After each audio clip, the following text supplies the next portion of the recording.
Me kara kia tātou. Get it up on the. Oh, we'll just make sure we're live first. Sorry, Heather. Yeah. We're rushing you there. Get the kara kia up on the screen. Right. Whakataka te hau ki te uru. Whakataka te hau ki te tau. Kia rā ki e tua. Kia rā ki tai. I aki ana te atakura. E tio, e huka, e hauhu, ki hei mauri. Thank you very much, people. Welcome everybody online, watching later and in the room here, and to those who will be presenting today, and to staff and elected members. Good morning. We've got some sad news this morning. Unfortunately, a stalwart of our community, Ian Richardson, passed away last week, and our condolences go out to Pam and her family. And she's got a strong connection with Peninsula, but also with the community board as being a chair, past chair. From my understanding, there is a service at 1 p.m. tomorrow at Devotionals A&P grounds, and we will be sending a card from us at the community board to send our condolences. With other sad news, this is Heather's last meeting with us here at the board. She is taking flight to another part of the world and she'll be missed. So thank you very much for everything that you've given us at the board. Thank you, Heather. Right, apologies. And I think we can probably circle back to that shortly in a minute.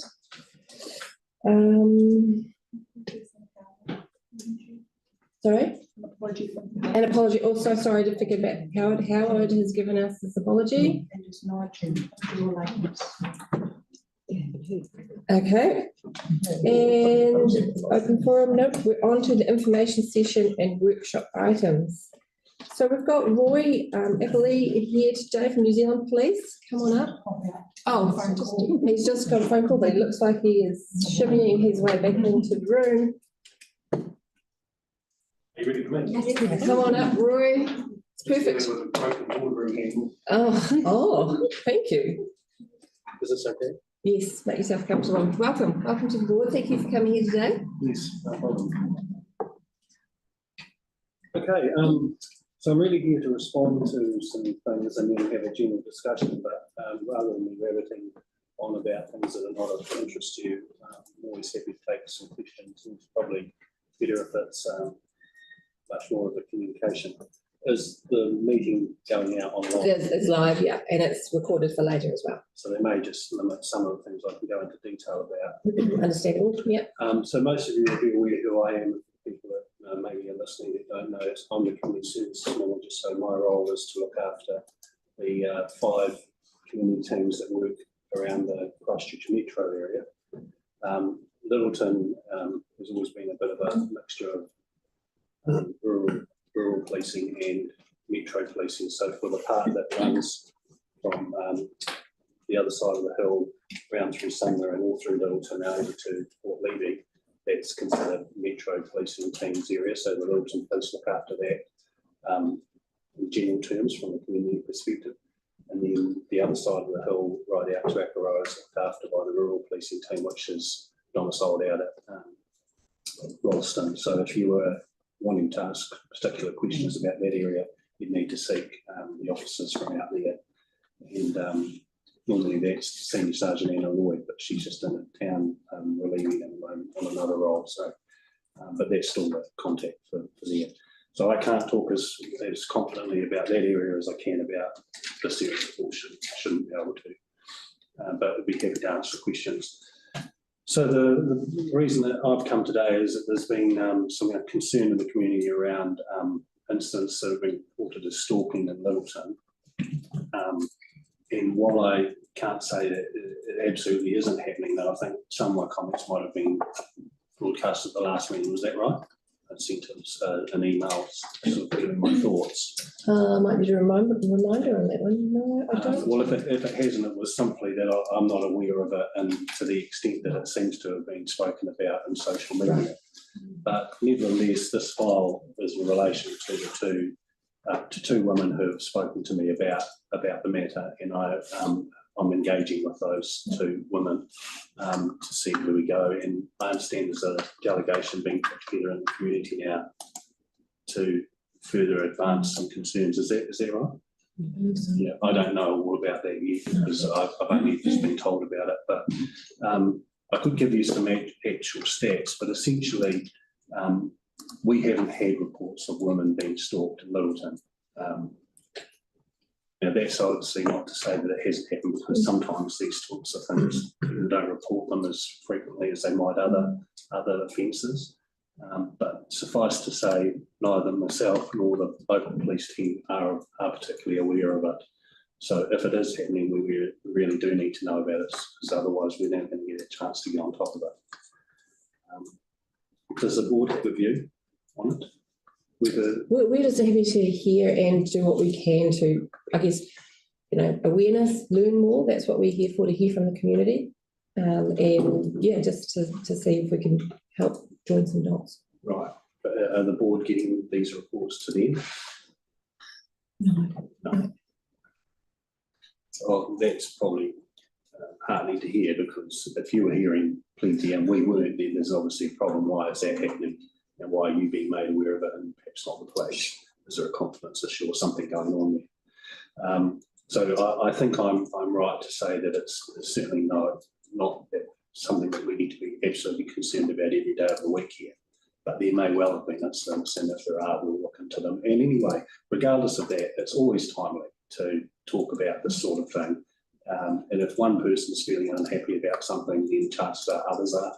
And if it's being communicated on social media, whether it's accurate or not entirely, it can put a bit of a fear out there that needs to be addressed, so that we can all be safer and feel safer about going around our communities, in particular in the evening, where there still are a reasonable number of licensed premises that operate late within this whole policing area, but including Littleton. Okay, is there anything else about that particular issue you want to hear about? Yeah, I'm sure we've got questions. Yep. I mean, just a general statement. I mean, there's an overarching principle, of course, that we're concerned. I mean, we want to make sure that women are safe in our community, and that's something that that happens not just in Littleton or Banks Peninsula, but everywhere in Christchurch.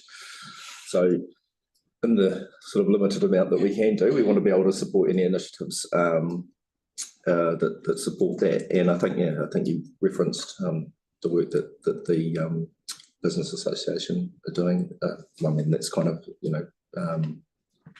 there's some work there in terms of kind of the reporting. I mean, it's not always easy there. I mean, you'll know. I mean, it's not the easiest thing in the world to do. So I guess if someone in this community wanted to report an incident, like what is the appropriate I mean, you don't really want to sometimes call up a call centre, right? Who's the community police officer that you can go to and feel safe in doing that? Would be quite so in the normal course of events, there's a sergeant and 4 officers that work out at Littleton, and a variety of shift servants and mates around what we have as a 5-week roster.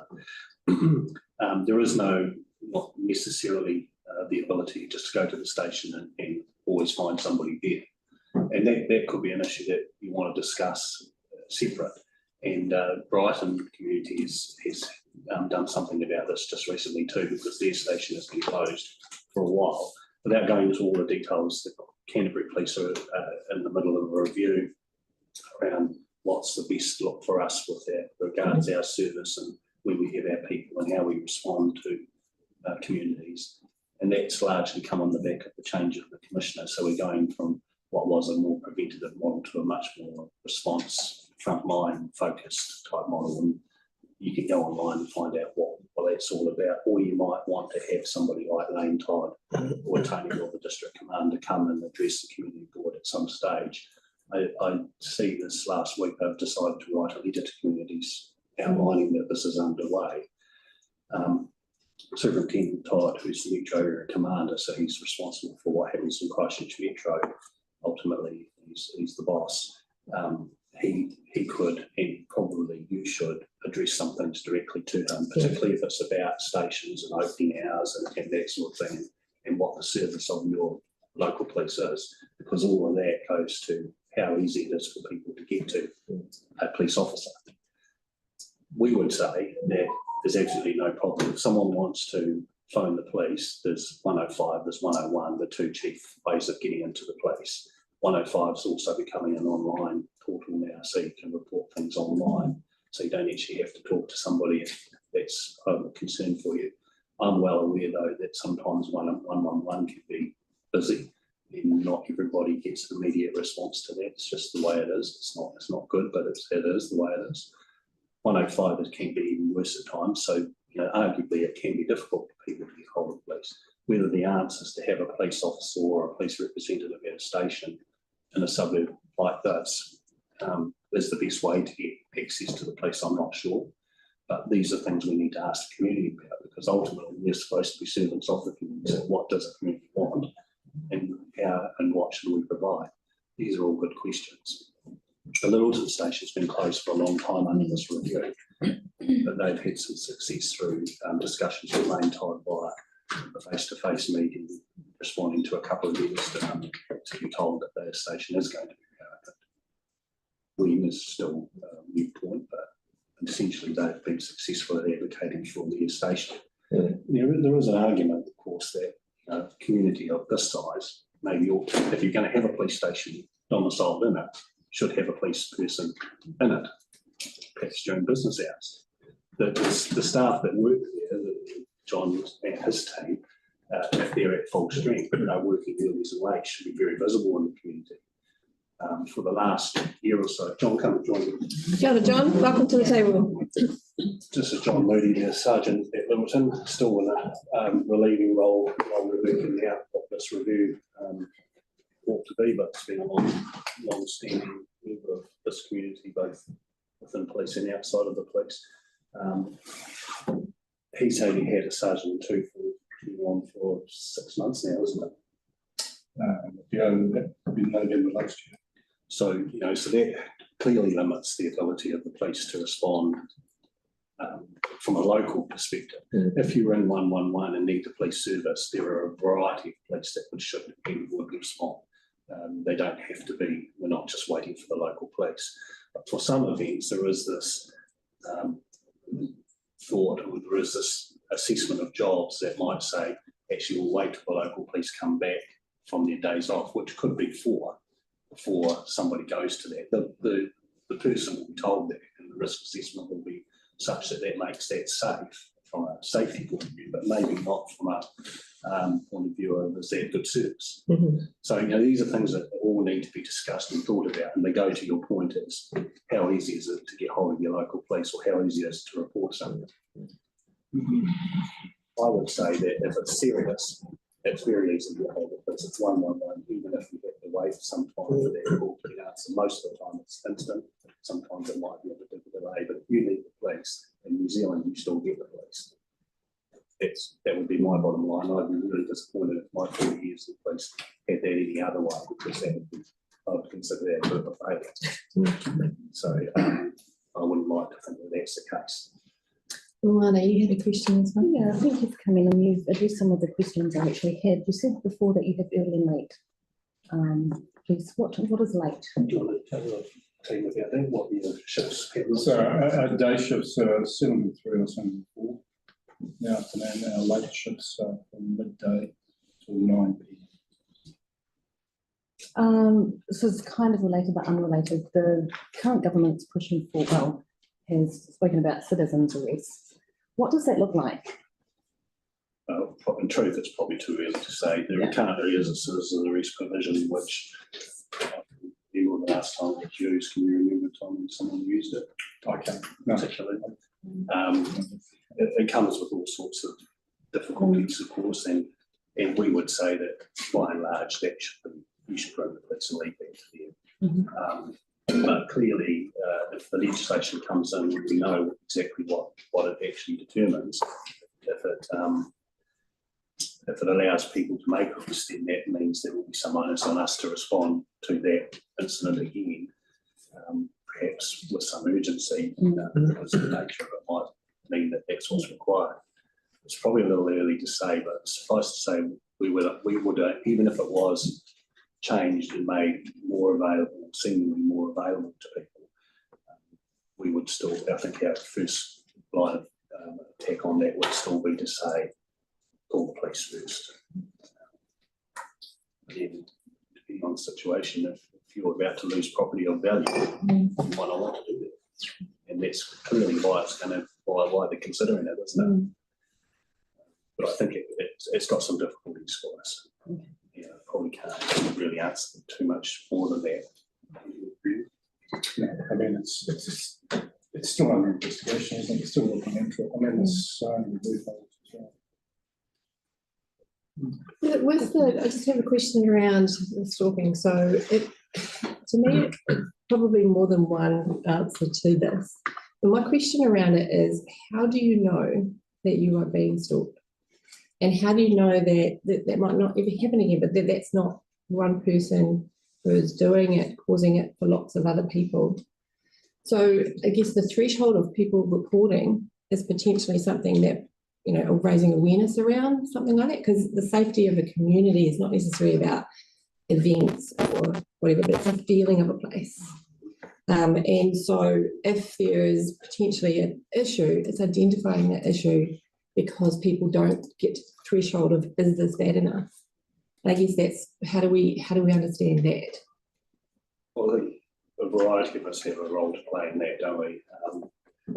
If I talk about the police role, which I probably know best, then we would measure that, or we would assess that on things like what we call suspicious behaviour reports. So people will often, generally what I would say to communities, if your gut feeling about something is not right, if you live in that community, you're probably right. So if you're worried about something, or some activity, or some place within your community, and you're not happy with it, then it's probably something odd. And so at the very least, that should be alerted to the police. Whether the police follow it up in the way that you might want that to happen or not is, to a certain extent, neither here nor there. At least you give us the opportunity to know about it. And there might be all sorts of things we discover about that place or that thing, or there might be limitations on what we can do, but at least if we know about it, then it's recorded somewhere and it's available for us forever. And that's how the system works. Okay. So it doesn't really matter where the report comes in from, it matters what the report says and then what we do about it. In the process of that, then we should be feeding back to the people that are reporting us things to tell them what or why we are doing something or not, why we're not doing something.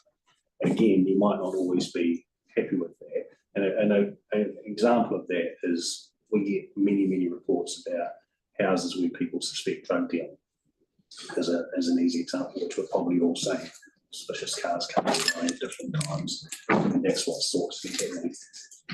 Probably most of the time we get those reports, there's some truth to that, but it can take months actually to resolve that situation at those types of houses, not just ours. John and his team could go to the address next door that you've told us is drug dealing, maybe arrest somebody, but tomorrow nothing will have changed.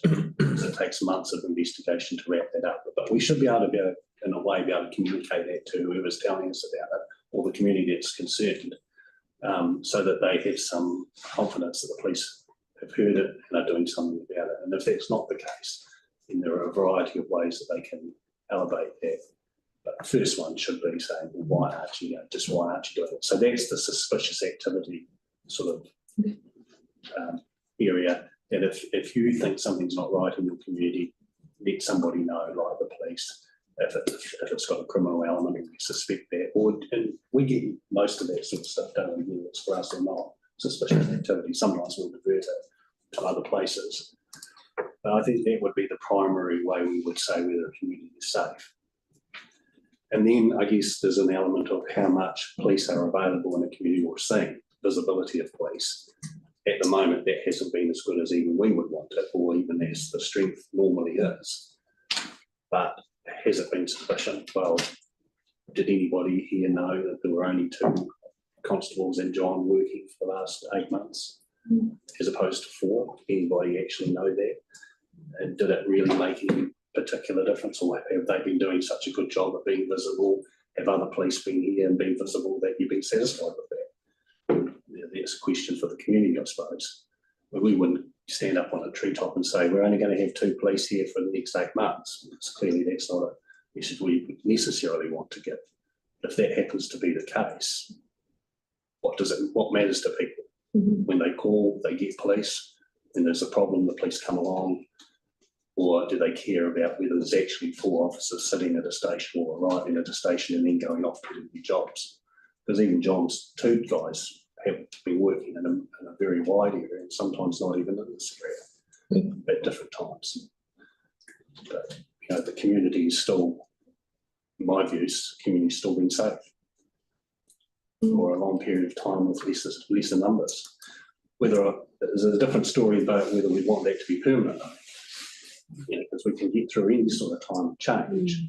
But there's a level where you might say that would be as low as we would like to go. And I've worked at the station several times over the course of my career where it's been 24-hour station to now a community-based station with 5 officers normally, which is probably the least amount of people it's had for a long time.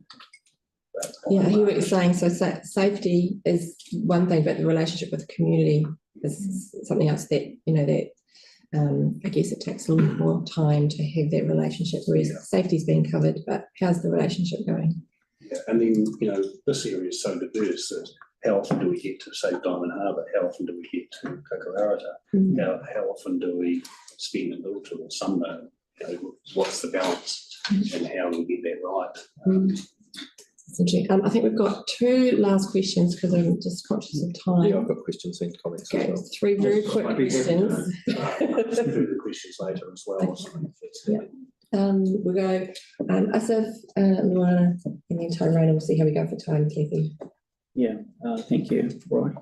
I understand the lack of resources could be quite critical given what is happening in the city. We need more resources there. Did you receive the document that was shared with the board last month?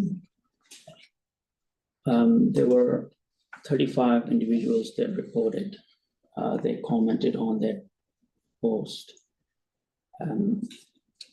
So I'm just trying to understand why that work was done, it was brought into attention of this board, but not the police. Could it possibly be because if someone was there at the station, they could have shared it with you, that information? And it is really hard in communities to call police. There is general perception that there is a lot of procedures involved in that, and something may or may not happen. Do you think that increasing the visibility at the station here might have resolved that communication issue between the community and the police? I guess, well, it's very hard to say, isn't it? But firstly, was there a social media, are you referring to a social media post? A post, and it was converted into a document. It was shared with the board here. Right, I'm not sure what sort of document that is. Obviously, I haven't seen it. Okay. But what I would say, if it's a social media post, then it's not actually a complaint. So if it's posted in that manner, then it's not necessarily for the police. We it may or may surprise you that we don't monitor social media per se. Some of the officers do keep an eye on it from time to time for good reasons, but it's not a mandatory thing for police to monitor social media pages within communities. If that was put into a document, then it would need to be delivered to the police in some fashion. And there are many, I've talked about some of the ways that they could do that. So I don't know how that has come to you, but not us. But I would go back to my original statement. If it's to do with the stalking issue, then I'm not sure that it's entirely accurate. And so it might be someone's thoughts about things rather than actually something that's occurred. So what I'm getting to is that we'd be happy to receive that in any fashion. If we can do something better to receive information locally, we should examine whether we can put that in place, because clearly if that's what people want to do here in Middleton, then we ought to make it as simple as possible for people to get information to us. Maybe this working group that we're going to start working with can address some of those issues. So essentially, perhaps it would have, but I couldn't guarantee that. Because any one day the station, no matter what we do, could still have no staff in it. The team might be deployed to an event. The person that maybe works 9 to 5, if there was one, might not be there. So there's always going to be an opportunity. You go to a police station, of course, you may not get a police officer. Even in the CJSP, the front counter with John's worked also finishes during the weekday at 9 o'clock. So you can't just walk into a police station after 9 o'clock. There's phones on the counter and they're clearly police in and out of the station all the time. One of the questions we might want to ask as a community is, do we want our police domiciled at a station waiting for someone to come, or do we want them out patrolling and being available and attending jobs? You know, this is the whole balance, because I'm not the decision maker about all of that, but there is obviously a finite number of resources. It was always going to be, but I'd like to think that there's still plenty available for this community when they need it. And I'd be very happy to hear if people have called for police and haven't turned up or haven't given a satisfactory response. That would be something we should think about.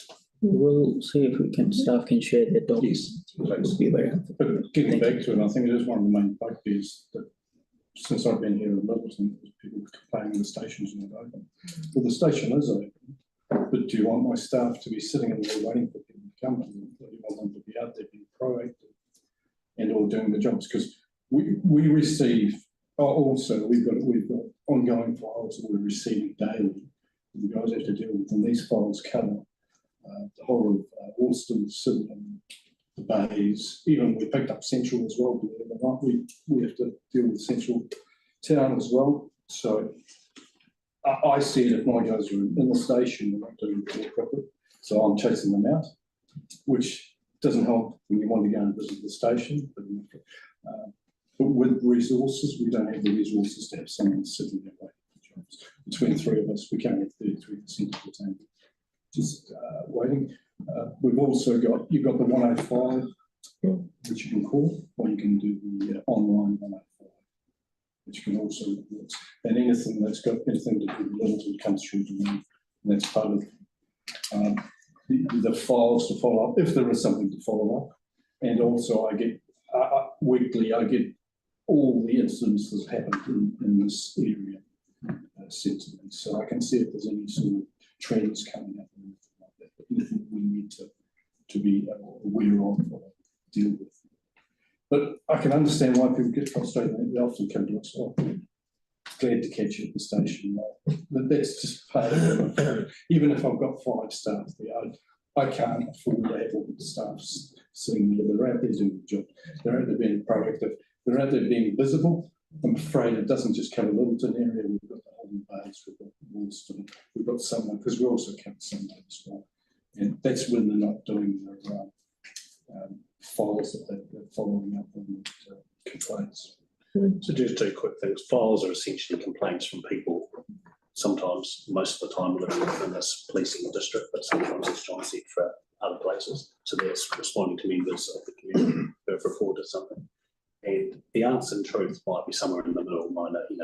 Could the station be open? Could there be some hours there? And maybe that could, but that's a decision that will need to come out of the review, and that's a decision for someone like Superintendent Todd. We're in a, getting back to that, we're in a strange position where the other community police of different areas, say Pātaka and Rākaihautū, they're in a station with 30, 40 other police officers. We're the only ones that are isolated. When we're not there, there's no one there, whereas the other stations, there's always someone there. So we're a little bit of an oddball in the way.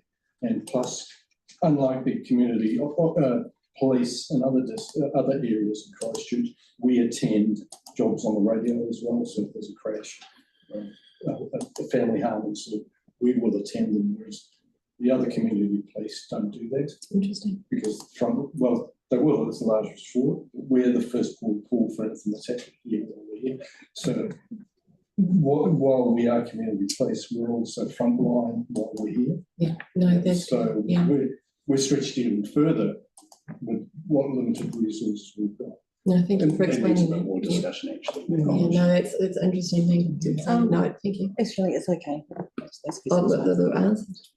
Tyrone and then Kathy. And Kathy will be the last question. So, yeah, brilliant. So appreciate you coming in for sure. Just a couple of general comments here. You're never going to get any argument from anybody in the community to have the station open for longer, right? Like, I mean, that's something that people raise all the time. And yeah, obviously there are difficulties with how that looks, but you know, at least the perception that it's open and open longer would be, I'm sure, very, very welcome. And I think you know that. Just a couple of things really quickly, like the other night, London Street, car broken into, you know, that sort of stuff happens quite a lot. I mean, you can't be everywhere all the time. You're not going to jump out behind a bush and go, haha, I got you, you're nit. We might do. So I guess, you know, there is a little bit, there's always like that's probably one of the key sorts of things that happens around the harbour basin, that sort of the car breaking into, and that's what, you know, people are concerned about. So again, I don't have the answers, but just raising that. There are some simple answers to that though, but anyway, carry on. And if there's anything that we can, if people we can help with, valuables from their car, sure, that would stop a whole lot. Yeah, and not just a whole lot, absolutely, a whole lot. Yeah, because that's why cars get broken into, because they can see that computer sitting on the seat. Essentially, that's why. Because why else would you break into a car? Yeah, unless you're going to steal the car, you're breaking into the car because you see something of value. Yeah. I guess the brazenness of it right on the main, reason, but it is an amazing amount of the reason. Yeah, I suppose people are getting pretty brazen, aren't they? But maybe you should be allowed to leave your laptop in your car. I mean, I personally wouldn't. Probably you should, but actually you can't anymore. You can't leave your door unlocked anymore, because not because you'll be attacked, but because people will take the opportunity to walk into an open door and take something. Yeah, some people will. And the other thing that we haven't touched on, of course, is our old friend, the antisocial road users. And I guess on Friday night, there was an incident at Corsair Bay where the gate wasn't locked for whatever reason, and the police were called. But as I understand it, and you might have a different take on this, but from the resident that called in the police, the police didn't attend, and for whatever reason. But, you know, obviously, that the nuisance caused by that group, that segment is of you know, I mean, it causes a lot of duress around the harbour, and you know, we'll keep raising it. And again, noting that the limited resource, it is quite nebulous trying to get, you know, people go, oh, we'll stick some cameras around and that'll solve it. But I mean, you certainly within your rights at any time to, or as a community board, to actually write to the police formally and say, what is the police response to road policing in this area? You know, and get something back, hold us to account, because it's very easy for me or John to come to something like this and say, we'll try and do better, we'll run an operation on a Friday night. But as a community, you might be entitled to know, we know you're going to do that. How often are you going to do it? What's it going to look like? Can we be part of it? All those sorts of things. That's quite helpful. And I think maybe communities let us off the hook a little bit sometimes. You know, we shouldn't be trying to be secret about anything we do other than the COVID type work for obvious reasons. But if it concerns you, it concerns us. Can we always respond to it in the way you want? Perhaps not. But can we respond to it? Absolutely. And I think communities need to be a bit tougher on police about what are you doing. I mean, that is something that this community board and the community will always want to know. So perhaps we need to set up a way that we actually communicate those things a little bit better. Much of a concern, and it has been. Oh, it has been true. And the whole time I've worked here, and since you know it is. It's for us, probably the number one issue. We need to have a bit more direction around that probably. And I know it's not a Littleton problem. I mean, it's a global problem in some sense. But I think just the impact of it is amplified in these communities more than it is in other communities, and so that's probably the chief. We were talking offline before the meeting, and you were pleased to know that the road policing team are spending quite a lot of time in this area. But the problem is such a big problem, it's going to take quite a lot of time. Yeah, and I've been advised by a senior police officer who may or may not have been mentioned earlier in this conversation that the work is happening, and I trust in that, I believe in that, and I understand that you're limited resource, but you know, so I appreciate the efforts. So I'm often liaising with the council, because this is not just a police thing. I mean, it's a community thing and the council thing about the roads. And the geography of the place, and it makes it very difficult what they can and can't do with speed bumps and etc. Which you can't put around these roads. But we're always trying to come up with something. But it does come down to resources again, and we have a specialised bull racer team, but I'm afraid they outnumber the bull racer team. Yeah. And sometimes we're behind the eight ball when they've already moved. By the time we've been told, they've already moved on. It's something we're always working on, but it's coming up with answers, and it's well, like I say, it's an issue. It's something. I mean, one of my big bugbears is the motorbikes racing up and down some road. And that gets raised. It's quite interesting. I think it's worth noting that gets raised to me much more often. Like, you know, weekend warriors on motorbikes than actually boy races as a concern. Yes, yeah, it is a real concern. It's one of the bugbears. We try and police it as much as we can, but we're only here so many hours a day, and how much we can put towards it. But we're still working on it. It's a looking action. Keep sticking with it, for sure. Yeah. Kathy? Just two quick things. Thank you for responding to the accident when the 3 big events happened in Lytton that time. So it was really good seeing on police Facebook, the comms, that tunnels closed, so people were able to, follow up, do I go through the tunnel or not? In saying that about the tunnel, you get some real reckless drivers through there. So I don't know how they monitor them, whether those cameras can capture those things as well. So I don't know if that's sort of data people complain about that. One of the problems with that is the number plate recognition. It's just not up to scratch. Yeah. The tunnel's dark. Yeah.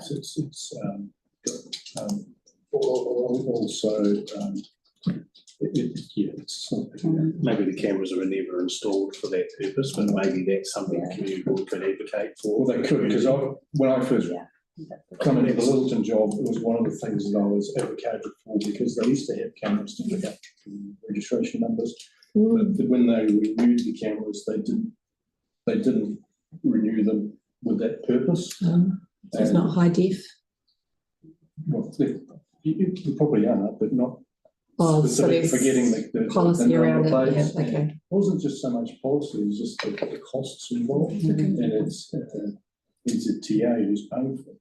They don't see the need, and if it's not their need, even though I'm saying I've got a need because I would like to pick up number plates in the tunnel. They're the ones paying for it, and they decided no. And just another one, just late night crime has been increasing around Cass Bay. So just things, and especially during the storm, so it's probably a trend around that sort of stuff. Cars get broken into garages and things like that. And that's probably Great.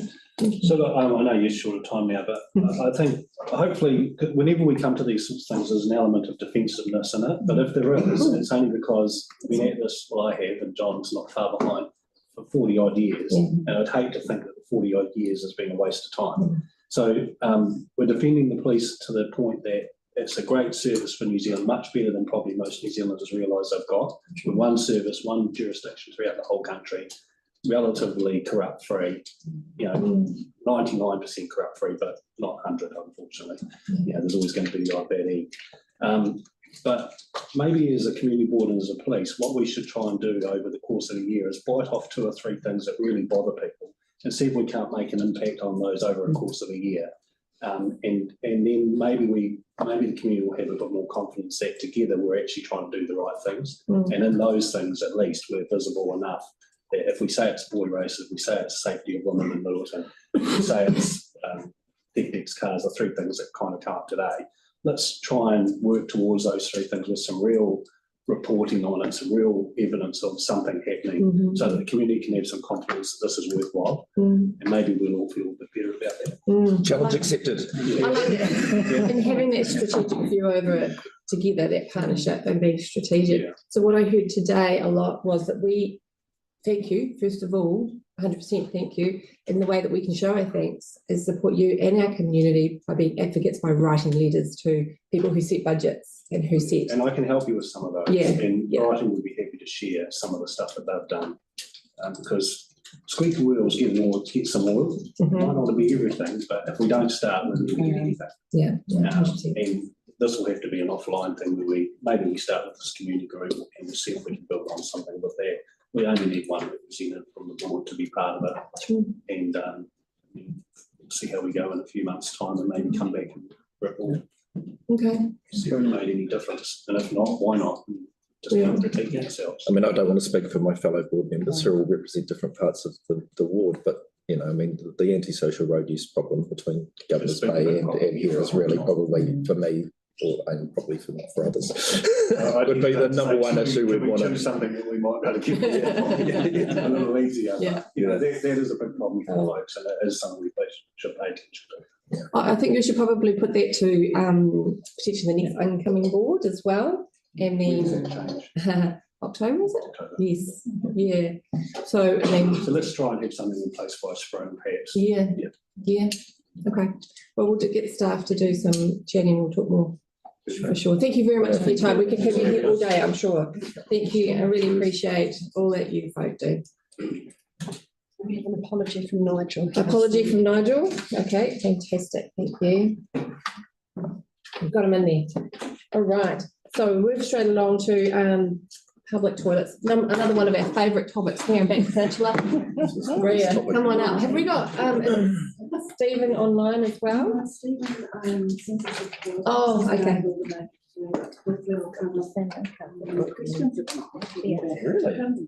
Great, thank you. Have we got a microphone down the end there? No, it's kind of in the middle here, so you may just have to speak up as comfortably as you can with your voice.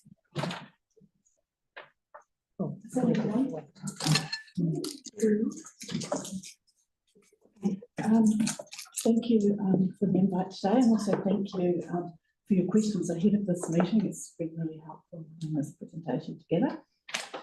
My aim here is to share with you basically where we're at with our toilets, what we're doing, how we make decisions, and through the program that we've got, and also any implications of any changes that we get requested to make.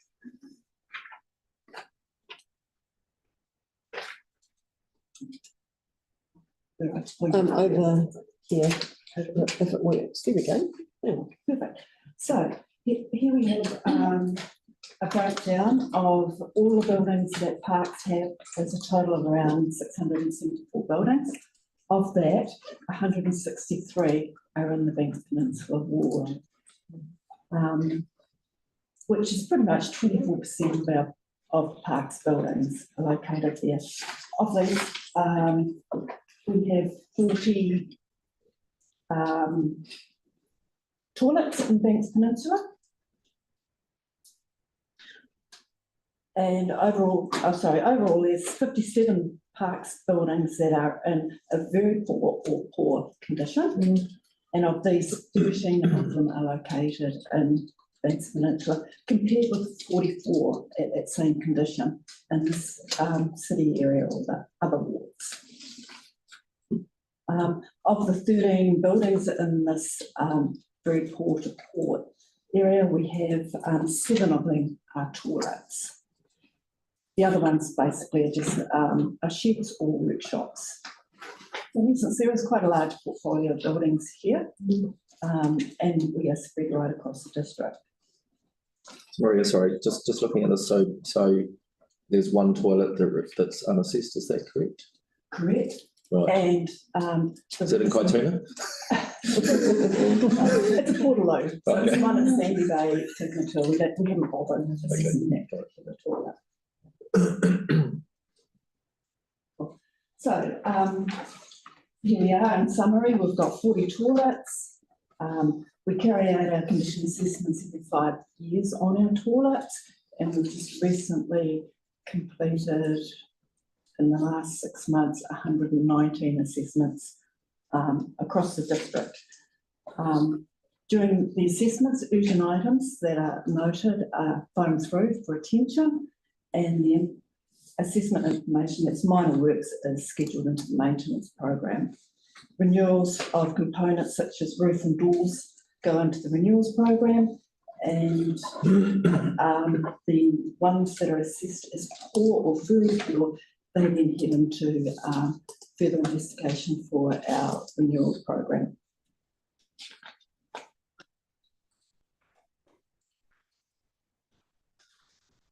So the toilet maintenance program, Dave, our prior buildings manager, followed by Stephen, have done a lot of work to actually improve the maintenance of the toilets on Banks Peninsula. Given it covers a wide area, it's a little bit as to different things to address as opposed to the city. So our cleaning maintenance carried out by city care contractor, and that varies depending on use. So if we've got bus trips or cruise ships in Anakara, the cleaning may increase to 2 or 3 times per toilet each day during those visits. We now have a contractor doing monthly visits to all the toilets across the peninsula, and they will, they're recording our water and counter usage where we've got those in place. They're checking on the operation and we're reporting back. They also do any repairs that they can do while they're on site. So on a monthly basis, they're addressed. Anything that's not within their ability to do, that gets reported back, and our internal maintenance team will be out there to address it. We now have our composting toilets on a scheduled check and rotation round. So, and then I've mentioned our parks maintenance team will carry out the non-plumbing work, and they also are now doing scheduled and forget treatments on roofs and a general upkeep on the toilets out there. There are some key toilets that have had some problems recently. So Allendale Domain, that's been shut down for a while because there was a burst pipe in the car park.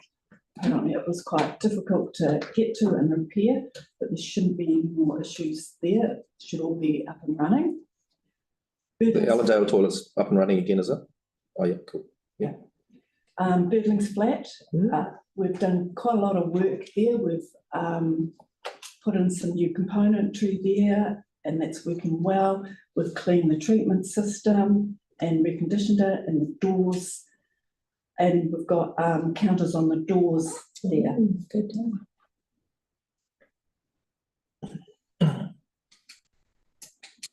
So current feedback is they appear to be operating okay, but that feedback's basically been over a short period of time. So we're coming into summer, so we'll be monitoring quite carefully what is happening on that site. So we've got 8 sites that are monitored. The Awiti, Fridge Farm, Stanbury, Devotional, Birdling's Flat, the Post and the Bonds in O'Kane's Bay.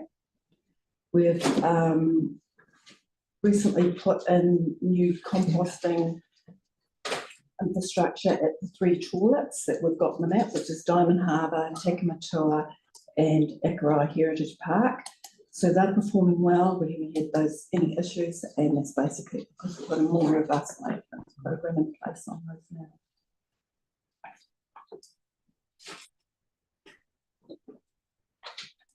So that's maintenance. Moving into the renewals program. So we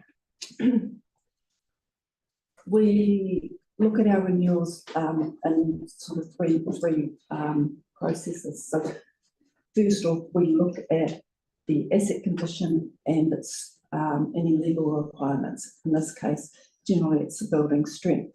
So that'll be our first cut of what buildings we look at and put them into programming. Our second one is we start to look at the age and any safety concerns. So we don't have a lot of data around age, mainly because we don't have when the building detail, the building consent details and stuff. So we don't know that. We take a pretty good guess on what they are at. So our renewals, it's funded from our renewal funding basically maintains the current level of service. There's no increase in level of service. So that's replacing the toilet at the end of its life, and that's rates funded depreciation, and we can get that supported by loans or subsidies or fundings, other fundings. Capital fundings is for significant upgrades or new toilets, new assets, and that's basically from borrowing. So in essence, we need to prioritise them, and this is a really simple way we start to prioritise what we're working on. When we actually get into the first and second filter, we will move into looking at other aspects of that toilet as well. So a little bit around our decision making. In the past, since post-quake, on Peninsula, we've pretty much replaced 7 toilets, done an internal renewal, 3 new toilet facilities, a new toilet pavilion, and a trial toilet is in place. 3 composting systems have been put in place, connection to the reticulated system, and 3 field drain upgrades. And we've done 2 water supply upgrades.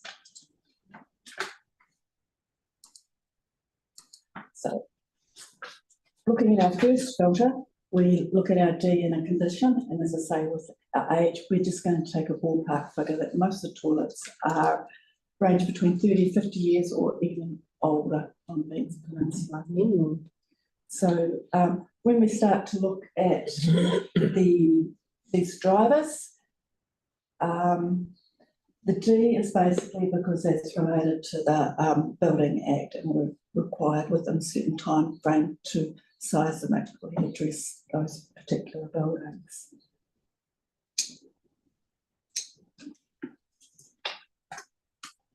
So you'll note some aren't assessed. The reason for that is they're not required under the Act to be assessed. There could be things like houses or small non-occupied buildings.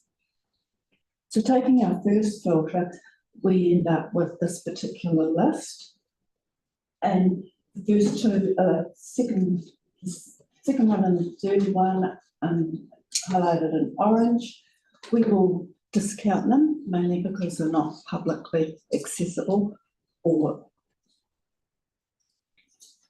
in regards to the showgrounds one, it's an isolated one that's probably only used when someone's up the back of the domain. So that's one we probably will look at a little bit closer. Then that brings us down to the ones in pink, and these 4 you'll see are already in our program, our renewals program. The other 3 that are ones that are now showing up. So we will be looking at those ones closer. So this is our capital program as it is at the moment. So you'll see those 4 there, Port Levy, French Farm, Pooran and Takeo are on there. You'll also see Stanbury Reserve, or Wainui, is funded for 27. Just note that that one actually doesn't come up on our shortlist.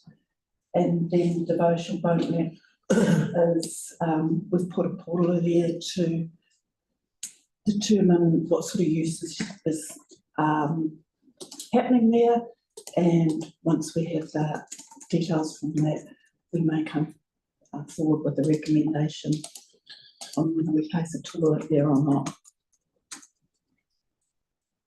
At this point in time, we'll take French Farm off the list because as of last week, after a reassessment, is no longer earthquake prone. It is also in moderate conditions, so its condition's good, not earthquake prone, so we will take that off our list.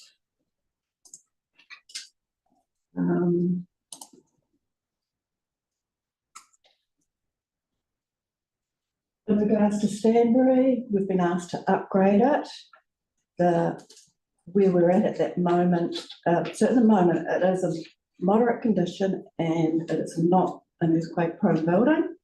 We're currently at the design stage and engaging an architect to provide a design to reconfigure the toilets. into 2 unisex accessible toilets and change rooms, and provide an accessible path from the road. It's expected that this work will be completed this financial year. With Pūrao, the consultation's been completed and you'll hear more about that this morning. Te Kea, we've started planning, and here we'll be looking at connecting this to the reticulated system. What we're just looking at the moment is it in the best location for that site, and given some of the other planning aspects we look at, like rising. So that brings the other aspect of this is we also look at what we will be removing, and already the board will be aware we're looking at removing Wainoni. Wainoni. Third time's a charm. Yeah, right, Wainoni changing sheds, the Awiti old toilets. Now, this has been promised, I know, realised for a while, but the reason it hasn't been is we're tying it in with removing the water tank and supply there, and putting in a new tank. So until we get all our consenting in place for the new tank, we want to do the 2 demolitions together. We've got a earthquake-prone building, little bit barn. It has no use and is dilapidated. Coastal cliff changing rooms, earthquake-prone, and also the Garden Tane toilet. So we'll be looking at these ones a little bit more closer. When we look at them, or before we put them on a removal list, some of the things we will look at is, has a new asset replaced it? What's the surrounding context? Is there still a need for an asset? And has our community demand shifted in that particular area? So from here, I just wanted to focus on a few aspects. One is Little River, which is one that has come up quite often. Also, I'd also like to focus on 3 new toilets that have come into our shortlist. So with Little River Station, it's a very high use, especially when we've got the cruise ships in, also on different weekends when we've got holiday weekends and a lot of people go out to the Peninsula. We've had issues with water supply, and we have no reticulated sewer system here. The issues with the water supply have been fixed. So we've got a large tank there, we can monitor the water usage, and in essence, the supply into the systems now is adequate to do high peak times. So that's fine. The issues are at the other end, dealing with the waste, which I'll talk about in a minute. But we have put there a warning system or an alarm system, so we do get pre-warning of that tank getting up to a high level. So in high use times, we're emptying the tank maybe twice a week, but it's on a schedule of once a week. So looking at our data we've just started collecting here, so we have monitored the water usage since January. This is for Little River, This is for Little River, I'm still on Little River. Okay. And we've also, since February, been monitoring the toilet visits. Just make a note here that Easter was wet, so we didn't have quite so many people through. And then there was a state of emergency, so the toilets were shut at a particular time. So numbers are probably a little bit lower than what you would expect to see. What we'd expect over the next 6 months is to see that come up again. So we'll be monitoring the summer. Sorry for the question. So that's 12,000 for visitor numbers at the highest peak in February. Is that right? So is that per day? That's right. So per day. So per day, on an average per day in February, we've got 420 for people. All right. And so in April, it's 324, and June, we're going down to 64 people a day. So graphs you can get to. So this information again feeds into planning because what goes in must come out, and so that information is important for when we start to design the septic system here, which is what we're working on at the moment. So we've identified 3 locations that we are investigating for feasibility. So we'll be doing the civil planning, which is looking at archaeology, infiltration rates, any contaminated land. We will probably end up with selecting a site and then come back to the board before we go to community consultation on that. Joan, can I ask you to know if we've got a time frame on that? I would say to complete the location assessment would be another couple of months, so they would then potentially. Thanks, Joan. We also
Experiencing a different type of hazardous, so it's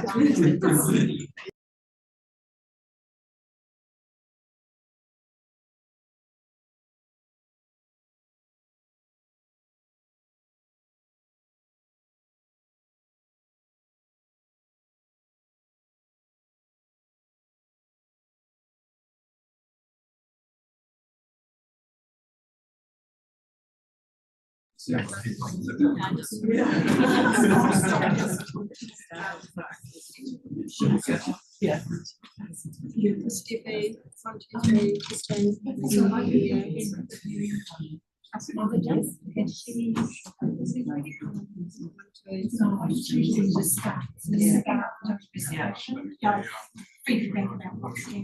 Yeah. Can you hear the words that I'm saying?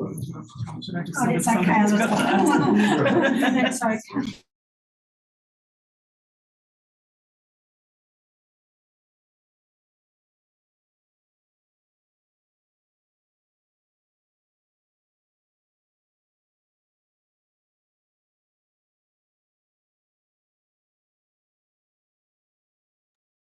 Everybody else. Yeah.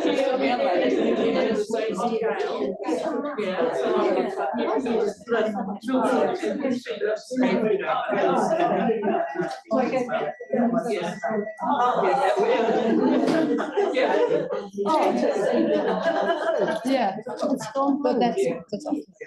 It's unmuted now, because when I was muted right before it went red. It was just blank. It's the first time it's been blue the whole time. It hasn't gone blue. This is the first time it's been blue, even before when it was the meeting was going. Yeah, it's never been blue before. Okay. Stevie, can you hear now? I thought it was just when I came.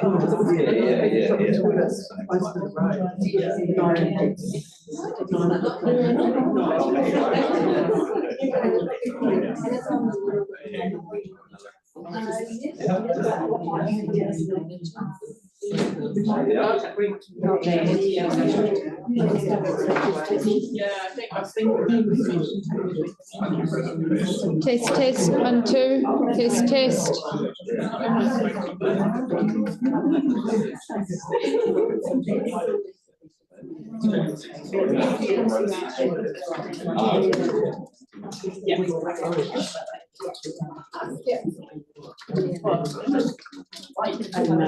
My screen is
Onto technology, as everybody knows. Yeah, it just needs to be pointed in this direction. If it's not working, you can just go next slide. And it just miraculously happens. Amazing. Oh, is it not loaded? Sorry. Jump in the gun. Oh, yeah. All right, we had a wee problem with our microphone, so hopefully it's little, someone will probably say it's not working, or it is working. Let us know if you're watching live right now, if you can't hear us. You wouldn't hear us ask you that. Thumbs up, thumbs down. See how we go. Okay, Pūrā Foreshore and Reserve Development. Thanks for coming along. So we've got Joe and Jocelyn and Amy. Yeah, okay, great, welcome. Kia ora everybody, thank you for inviting us along today to present an update on the Pūrā Foreshore and Reserve Development project. So with me I have Jocelyn and Amy, who will present to you the findings from the engagement that we undertook recently with the community, and also some indications of proposed changes we are looking to make to the landscape plan as a result of the feedback that we received. Yes, I'll lead into the engagement. I just wish to say that staff have looked to accommodate as much of the feedback that we've received, both through the public consultation and through discussions with mana whenua, but we do appreciate that there may be some members of the community that may not be overly comfortable or happy with some of the changes that are proposed. So I just want to acknowledge that first and foremost, because it was very divided in some aspects of the feedback that we received. So we have done our best to accommodate as much as we can, but we do acknowledge that we may not be able to accommodate everything. So I wish to hand over to Amy, who will go through the engagement results and the process. Yeah, so kia ora, ko Engarangi te whakapaparanga mai, engare ko te waipapa, te whenua. Engagement advisor o I te konitera o Ōtautahi, ko Amy Rice. It's lovely to be here today. Last time this project came to you guys, Claire Fletcher would have spoken to you about engagement. She's since moved to a different team in council, so I picked it up, but she saw consultation through and did a brilliant job with it. So that was at the end of April to the end of May, the public consultation ran. And we used our usual tactics of having it put it on my webpage where people go on and learn about the proposal, make the submissions, as well as dropping letters to people in the area, emailing people who just had holiday homes there, using social media to get it out there, and then some signs there as well. And there's also a community meeting held in Diamond Harbour at the start of May. And apologies for the typo there in Tapu. I fixed it in the wrong version, so please excuse that. But we've been having ongoing conversations with Tapu on Pātaka. We're really grateful for Gail and Gordon, Gail and Andrew for their time today, and still having those conversations as we Kia ora team over there. Thanks for coming in. And so in terms of what we've been hearing, again, sorry for the typo, an overarching level for the recreation ground and the foreshore area in front of the recreation ground, we understand that broadly, Pātaka is supportive of what the community wants for the area. Those who are using it on a regular basis, they're happy to be guided in that space. But when it comes to the western foreshore, so opposite to Urupā, that's where actually that's a really important area. The historical importance, the cultural, the archaeological evidence all indicates that that's not a place people should be eating or people should be driving, and that's kind of the hard line there. What came through in our corridor my submissions, so 36 people made submissions through that process, and it's pretty evenly split, a third across both the recreation ground and the foreshore, in terms of what people are feeling on those. The key things that came up for the recreation ground, it was the toilet. So almost half of submitters had concerns about the proposed toilet location, which was kind of in the middle of the grassy area there. So a slightly higher area, which is why it was picked, but people were concerned it would ruin the aesthetics, having a toilet block right in the middle of the view from the field, and also the area apparently gets a bit boggy as well. There was quite a lot of sentiment around just keeping it simple, that the people of Puro like that it's natural and they don't feel like they need flashy improvements. The toilet was the main thing they want to fix, and otherwise lots of people just said leave it. On the western foreshore, so I think it was about 10 submitters said they didn't like the rock edging because they wanted to be able to drive onto the area. And same with the picnic tables, as well as that people just like what they've always done, which is eating in their area. Interpretation panels, there was strong support for interpretation panels around there, which is awesome. And then some people raised the parking area on the eastern foreshore. So if you aren't a fan of, we propose rock posts and rope around there just to tidy it up, and people weren't a fan, or some people were not so keen on that. I'll hand over to Jo to talk through what we might be doing in response to that. Yep, so the next stage we'll be looking at, and we can touch on some of the obviously the feedback we received, and Joss will show you the original plan that was consulted on, and then some of the changes that we're looking to potentially implement as a result of the feedback. So this is the original plan that we took out to the community, and it was quite a few decisions that were a little bit divisive. So as you can see from this one,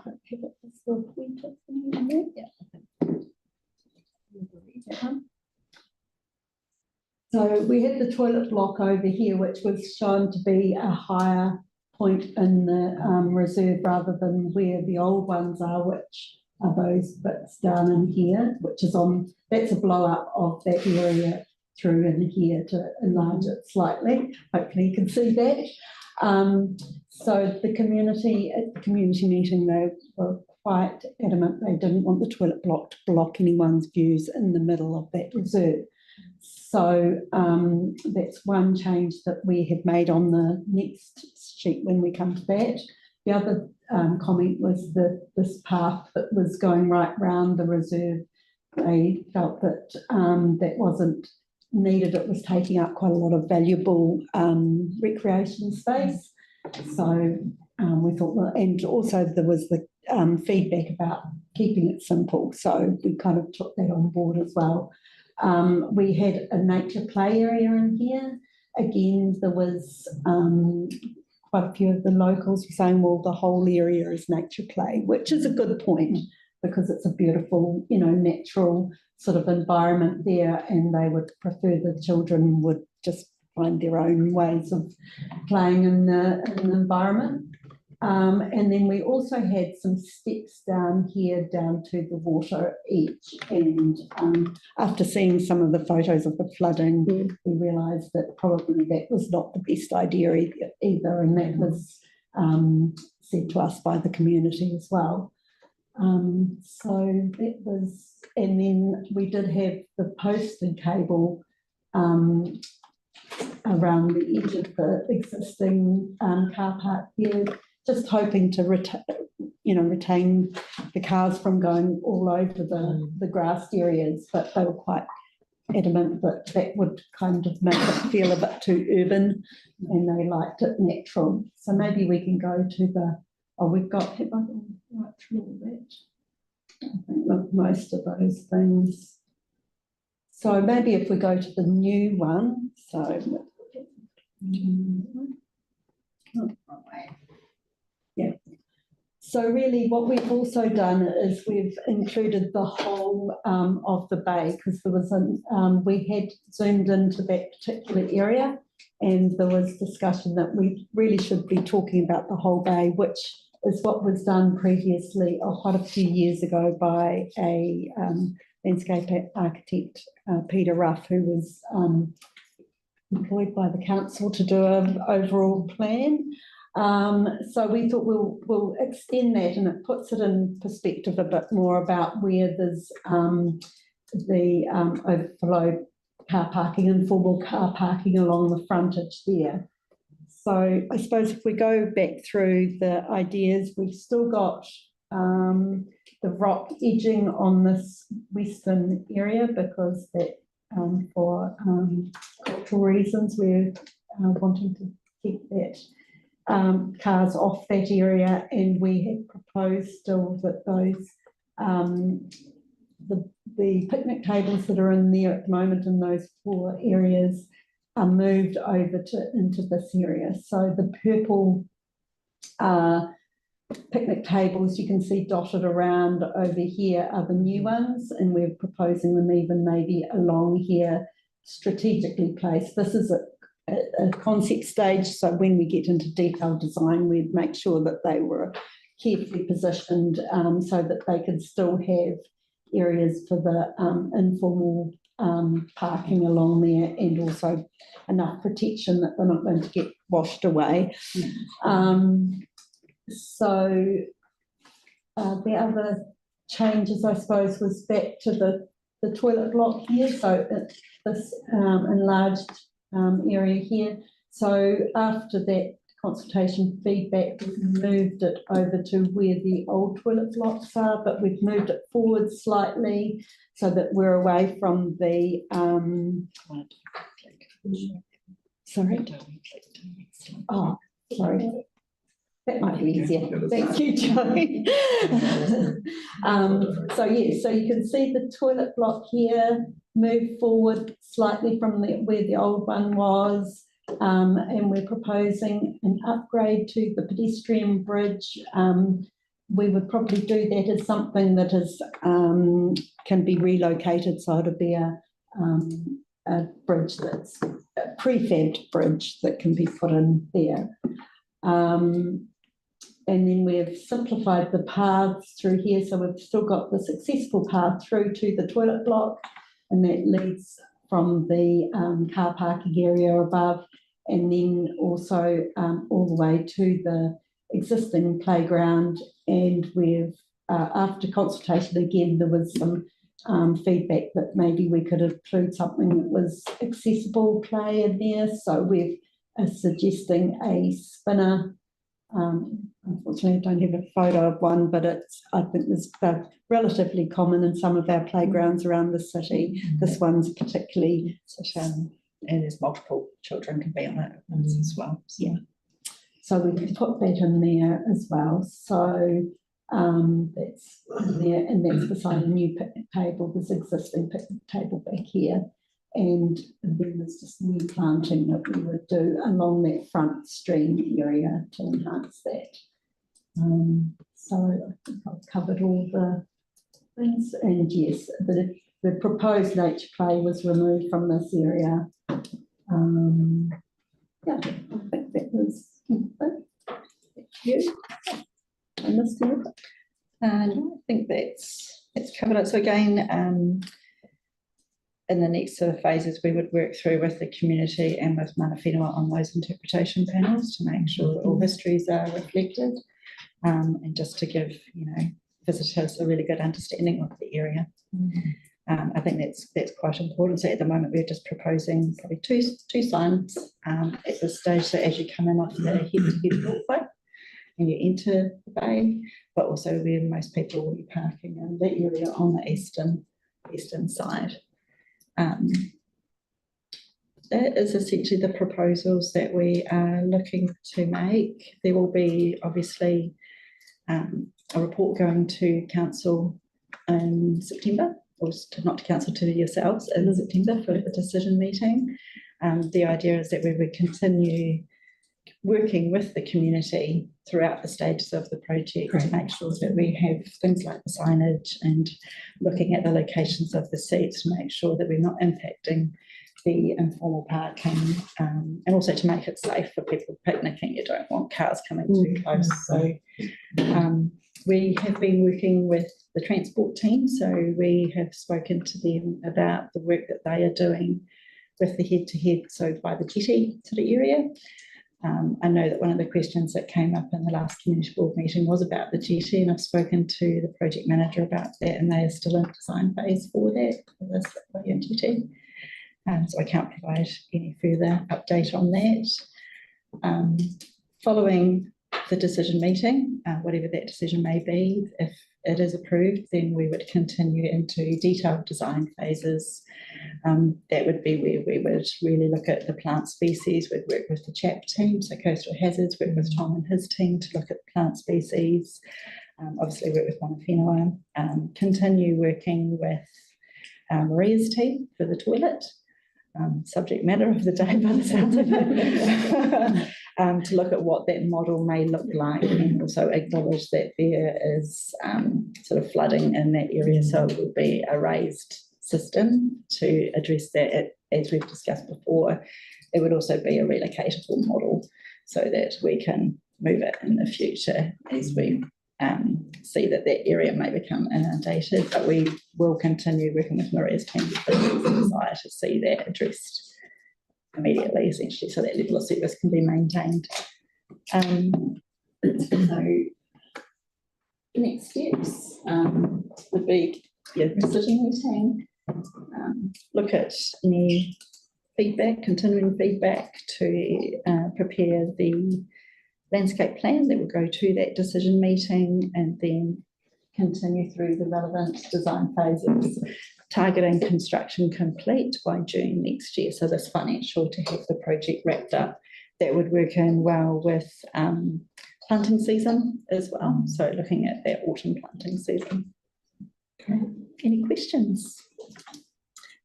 Yes. Thank you very much. Great work, Melanie. So it's obvious you've been hearing from the community, and where it's been appropriate, you've made changes.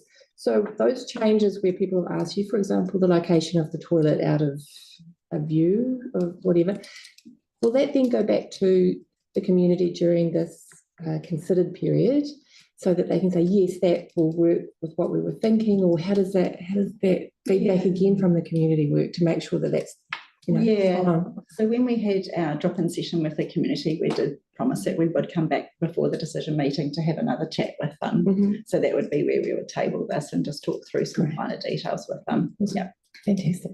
Yeah, so we Good luck for that.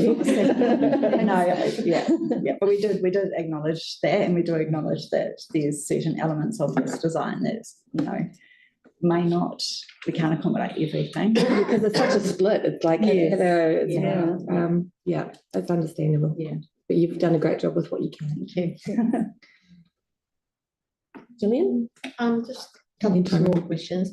One was just about the bridge being relocatable and so the reason for that is because of flooding, so you're thinking potentially it can wash away from time to time? Yeah, some of the models that we've seen have been used in remote places, like I think it's the monkey toe type design. We'd obviously make it a design that's sensitive to a coastal area and looks nice, but they are prefab bridges that can be it might be that we have to raise it up higher or, to accommodate changes in flooding in that area. Hopefully it doesn't wash away at all, but it might need to be moved in time, like in 20 years time. So it's sort of giving that option. So it's not something that has big concrete edges to it. We'll have something that will be able to be more flexible, move in time if need be.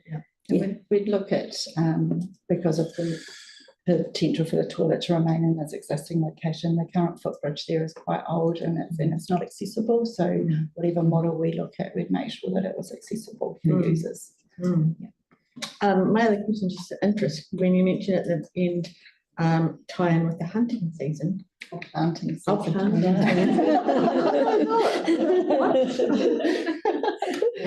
Okay, good. Great, apologies. Ryan, did you have a question? I've got a few. Thanks for the work on this. So obviously, the picnic table thing is probably a big source of contention, I guess.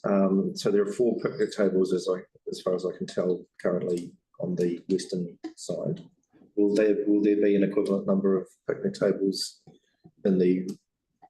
There'd probably be actually more. Yeah, there would be more, and the exact number we probably can't say right now. We would have to look at where they would be positioned, because there's some areas where you've got coastal erosion happening already. We've had to remove a couple of, I think, the seats or picnic tables already from that foreshore area. So the exact number we probably can't say right now, but we would look to place them in appropriate positions where they were safe for the users and they weren't going to be inundated by any further erosion. Okay. And in terms of the connectivity between the foreshore and the sort of the park, the green space, like a road crossing there or anything, are we doing anything? It doesn't really look like we're sort of doing anything special there, because I guess it's going to be important to make sure that people still have that connection with green space and make that flow easy between the foreshore and the recreation ground. So how's that going to work? It's a reasonably busy road. Yeah, we did talk, had a meeting with Edwin, who I think is the transport engineer that's working on the head-to-head sort of space in this area. And we did talk about the bridge, the crossing, people who are crossing over from the road to use the toilets. I'm not sure whether there's a project at the moment. I can't talk to that, but we have certainly sort of raised it and made them aware of our project and what facilities we're continuing to have. I mean, that kind of segues nicely into the head-to-head walkway kind of question. So, because Edwin's doing some work there just on the Kudo Avenue and sort of as it comes into the thing. It doesn't make me feel good to think that the head-to-head walkways coming down through the Urupa like this. What's I don't know really what other route it can sort of follow, but what can we do to sort of mitigate the cultural concerns there, if they may exist with the region they do? I suppose it's like, well, I don't know, we can definitely talk about that with the appropriate people, but I understand if there's people just walking across that area, don't have such a concern. It's more about if people are eating on that, picnicking on that area or driving onto the area. So I'm just sort of thinking if there's anything we can do to make sure that the route of the head-to-head sort of is I don't know, as sensitive as it can be. I guess the positioning again of that interpretation signage and the history for the site, that when people do come down that pathway from the jetty area down through across the wee footbridge there, that as they're coming into the bay, they have that information presented to them. Yeah, it's probably a way in which it could be addressed sensitively. Yeah. And creating awareness of that space as well. Yeah. Awesome. Because I think it's quite tight across. I don't think you could move it out to the road because it's quite a tight corner there. Not very good. Yeah, oh yeah. So There's not a lot of, wouldn't, no. yeah. Yeah. Great. Thank you very much, ladies. Thank you. Thank you. Look forward to you coming back. Okay, Okay, well, thank you. Thank you. Right, so next we've got Community Resilience Planning Banks Peninsula Wide. We've got Jane Harrison and Rachel Hunt from CDM. Come on up. Your turn to the hot seat. Sorry.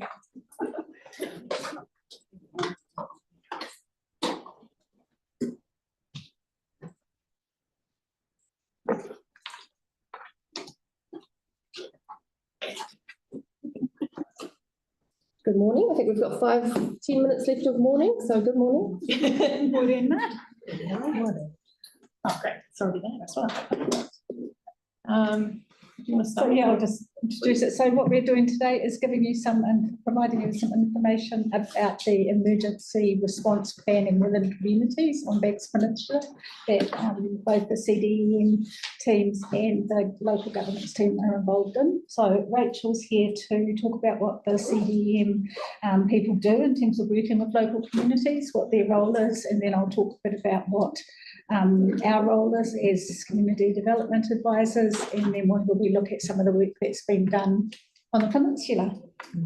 Sweet, cool. Kia ora koutou, call Rachel Toko Ingoa. I already know a lot of faces here, but for those people that don't know me, my name's Rachel. I'm a community resilience coordinator for the civil defence team. So we've got a few slides here today. I'm just going to wheel myself like this so I can see that and see you guys at the same time. So you can see in our civil defence team, we've got 8 full-time members of staff. And 3 of those are in the position of community resilience coordinator. There's actually only 2 of us in that role at the moment though, so very, very busy time for us. But essentially the role of community resilience is split into public education and community response planning. So that's what I'm going to go over in this presentation. But you can see there, 8 members of staff for nearly 400,000 people in Christchurch and Banks Peninsula. So very, very busy, and that's why we work a lot with our CVAs as well to really help us out there. So,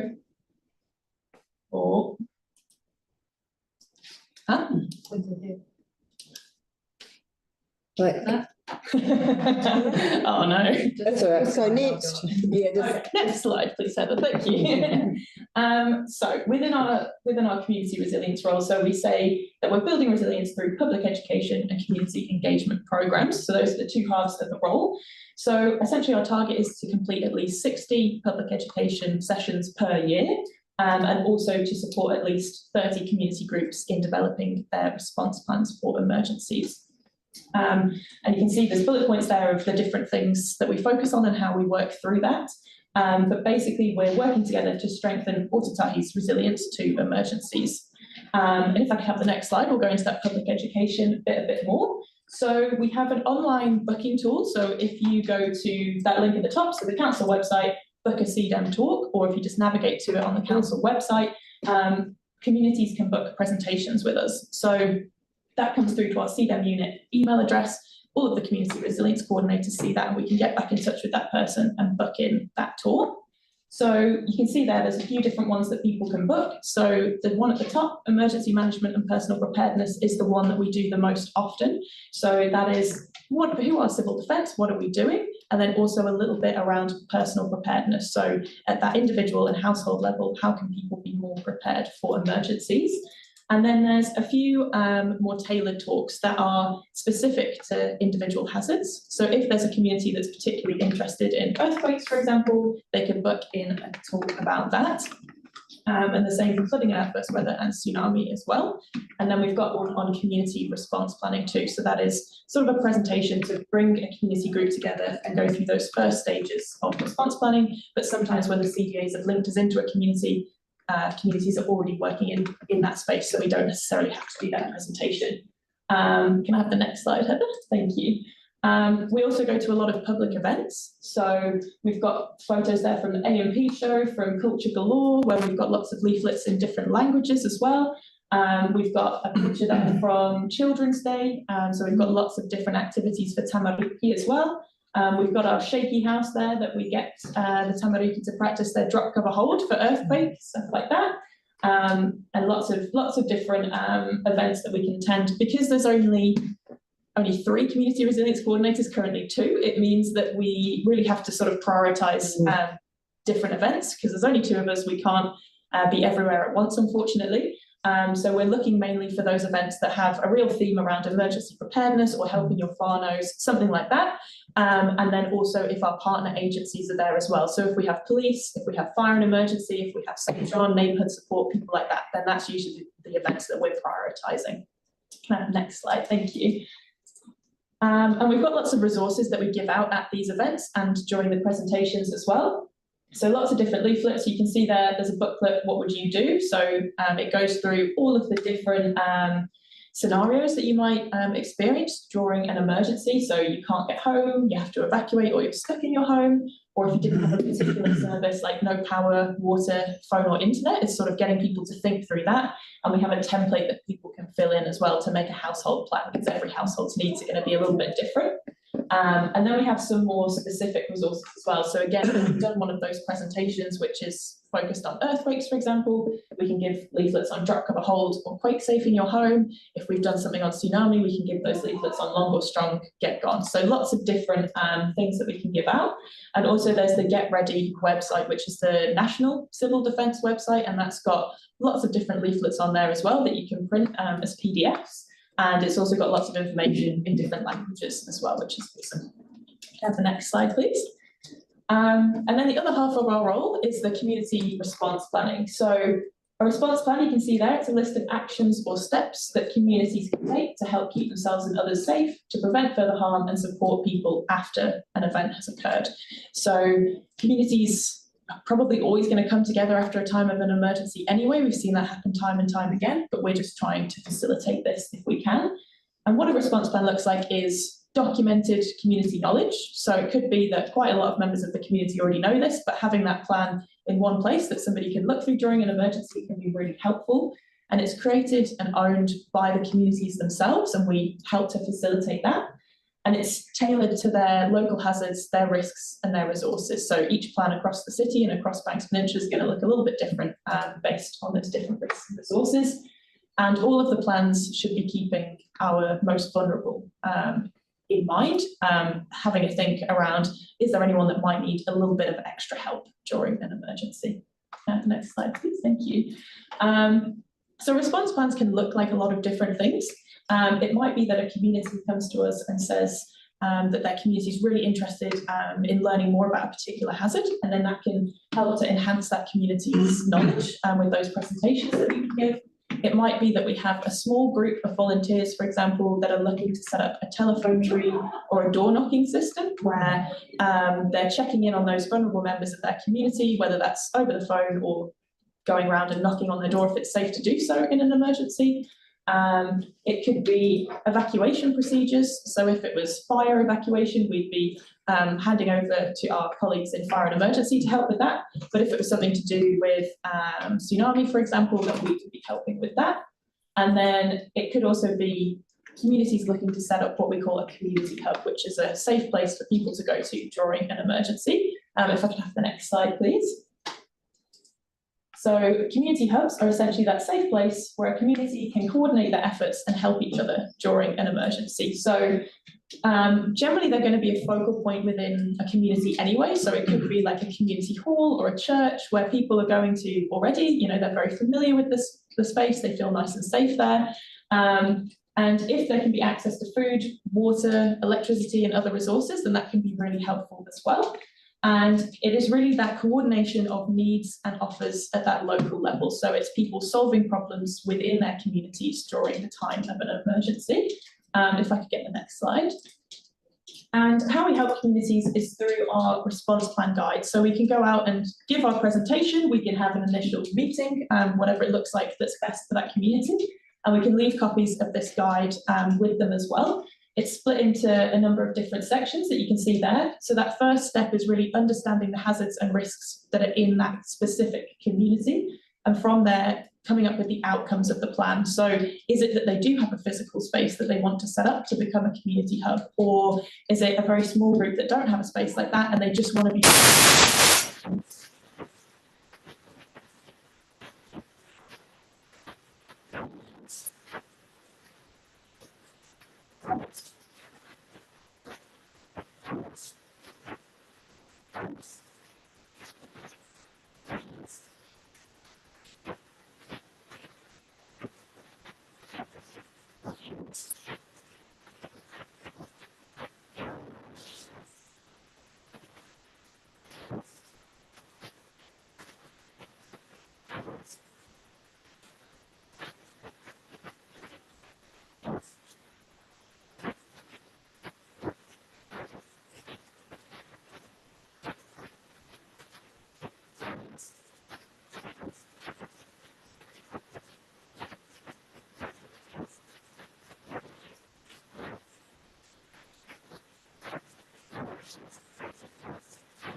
Hello.